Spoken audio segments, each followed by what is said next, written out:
आज हम bear stand theory को हम लोग पढ़ रहे हैं। तो इसके लिए सबसे जो मेन पॉइंट जो होता है कि इसको एल्डोर वॉन बेयर ने 1985 में प्रतिपादित किया था। तो इसमें जो मेन पॉइंट जो थे, उन्होंने किस चीज़ को एक्सप्लेन किया था, वो है कि निम्नतर साइक्लोएल्केन जैसे साइक्लोप्रोपेन और साइक्लोब्यूटेन एल्कीन के समान व्यवहार प्रदर्शित करते हैं। इनमें योगात्मक क्रिया शीघ्रता से होती है। इनके विपरीत उच्चतर साइक्लोएल्केन का तुलनात्मक स्थायित्व तथा निम्नतर साइक्लोएल्केन और द्विबंध व त्रिबंध वाले हाइड्रोकार्बन की अत्यधिक क्रियाशीलता का स्पष्टीकरण करने के लिए एक जर्मन रसायनज्ञ एल्डोफ वॉन बेयर ने 1985 में एक विकृतिवाद का प्रतिपादन किया। ठीक है, तो इसके जो अभिगृहित है वो निम्नलिखित है कि किसी वलय का निर्माण करने वाले कार्बन समतल में होते हैं।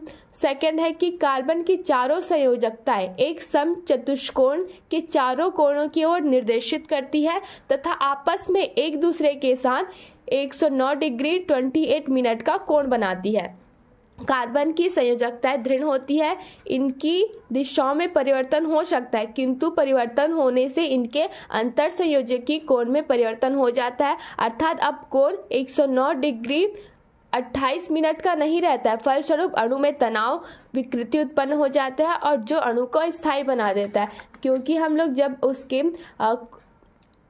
डायरेक्शन को चेंज करेंगे तो इसमें स्ट्रेन जनरेट होगा, जिसके कारण उसका जो एंगल है वो भी हम लोग का जो पहले रहेगा वो नहीं रहेगा, उसमें चेंजेस हो जाएगा। ठीक है, उसके बाद हम लोग का फोर्थ जो अभिक्रियत है वह है कि अंतर संयोजकी कोण में विचलन जितना अधिक होगा अणु में उतना अधिक तनाव उत्पन्न हो जाता है और अणु उतना ही अधिक स्थायी हो जाता है।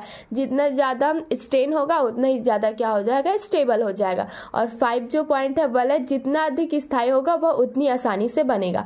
तो अब हम लोग इसके स्थायित्व स्टेबिलिटी की बात करते हैं कि आखिर साइक्लो कंपाउंड में स्टेबिलिटी कैसे होती है। तो बेयर की विकृतिवाद के आधार पर चक्रीय यौगिकों के अपेक्षिक स्थायित्व का स्पष्टीकरण सरलता से किया जाता है। इसके अनुसार किसी कार्बनिक अणु के संयोजक आबंध के कोणों में चतुष्फल की कोण 109 डिग्री 28 मिनट की तुलना में जितना अधिक विचलन होता है यौगिक उतना ही अधिक अस्थायी होता है। ठीक है, तो अब हम लोग बात करते हैं एग्जाम्पल से हम लोग इसको समझेंगे। तो साइक्लोप्रोपेन की बात करते हैं। तो साइक्लोप्रोपेन में 3 कार्बन परमाणु एक समत्रिबाहु त्रिभुज के तीनों कोणों पर स्थित रहते हैं। इसलिए 2 कार्बन परमाणु के बीच का जो एंगल कितना होगा, 60 डिग्री का कोण होगा। अतः साइक्लोप्रोपेन के प्रत्येक कार्बन में कोणीय वृत्ति कितनी हो जाएगी, 1/2, जो इसका कार्बन का ओरिजिनल जो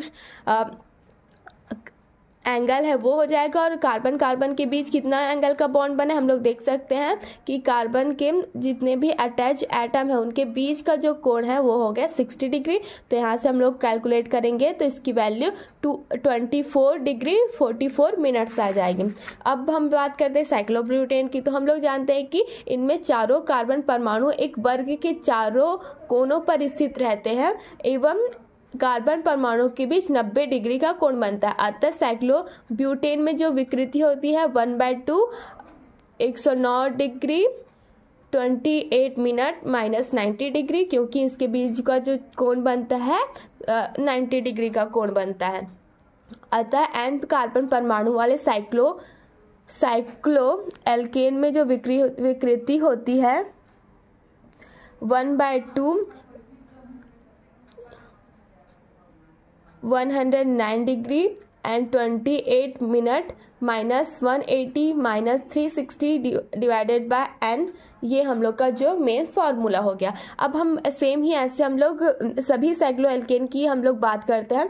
तो पहला हम लोग का एन एल्केन है जिसमें कोई चेंजेस नहीं होता है, क्योंकि एन और कार्बन के बीच 0 डिग्री का विचलन होता है। यहाँ से हम लोग वहाँ दहन ऊर्जा इसकी इतनी है।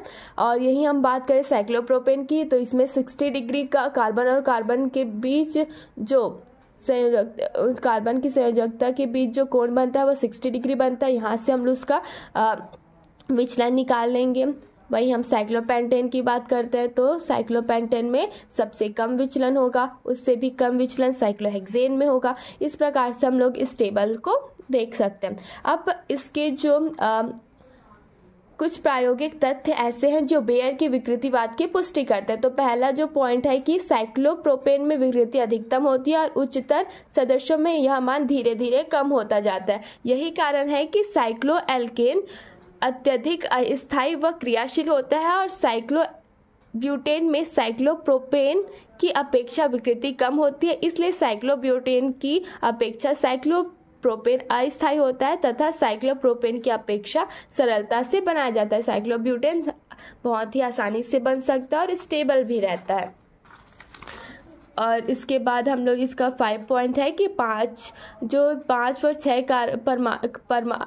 कार्बन परमाणु वाले साइक्लोएल्केन में साइक्लोपेंटेन में विकृति कम होती है और साइक्लोहेक्सेन में यह मान काफ़ी कम होता है, इसलिए सभी साइक्लोएल्केन में से ये सबसे अधिक स्थायी होते हैं। वलय के स्थायित्व की व्याख्या दहन ऊष्मा के आधार पर भी किया जा सकता है। तो हम लोग आज इसके अभिगृहित को देख लिए और कैसे इसके अलग अलग साइक्लिक कंपाउंड के लिए इसमें इसके कोण में चेंजेस होते हैं, हम लोग इसको देख लिए। और इसमें हम लोग किस किस रिजल्ट पर इससे हम लोग रिजल्ट निकाल सकते हैं, इसकी हमने आज व्याख्या की।